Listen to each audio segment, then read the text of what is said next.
African music during slavery was a powerful tool that enslaved individuals used to resist oppression and maintain their cultural identity. Despite the atrocities of the transatlantic slave trade, African slaves brought with them a rich musical heritage that influenced the development of American music culture. During the Middle Passage, the brutal journey across the Atlantic on slave ships, enslaved Africans were stripped of their dignity and humanity. However, they found solace in music. Music was a form of expression, communication, and resistance. Enslaved individuals would often sing traditional African songs, create new melodies, and play instruments made from whatever materials they could find on the ship, such as drums made from barrels or banjos made from gourds.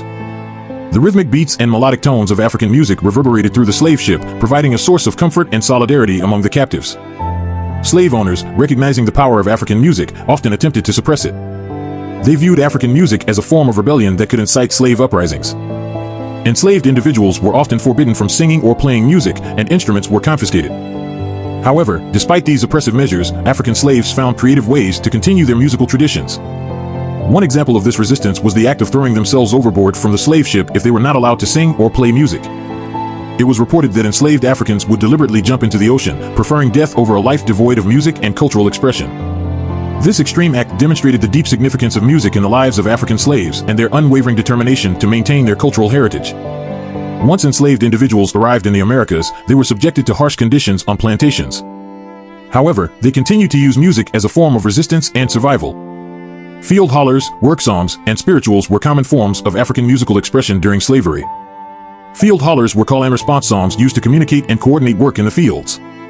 Work songs were sung while slaves toiled under the scorching sun, providing rhythm and motivation. Spirituals, also known as Negro spirituals, were religious songs that blended African musical elements with Christian themes, serving as a source of hope and solace in the face of adversity. The influence of African music on American music culture during slavery is undeniable.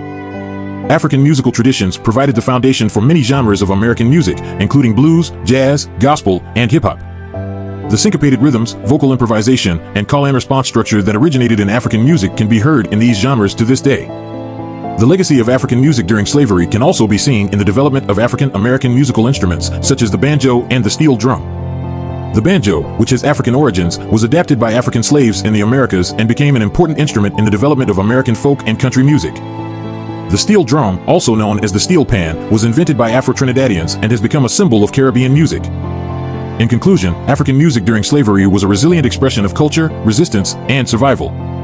Despite the oppressive conditions of slavery, African slaves used music as a means of maintaining their cultural identity, communicating, and resisting oppression.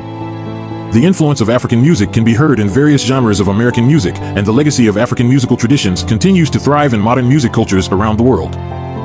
Subscribe to our YouTube channel at New African GH for more African history. Thank you.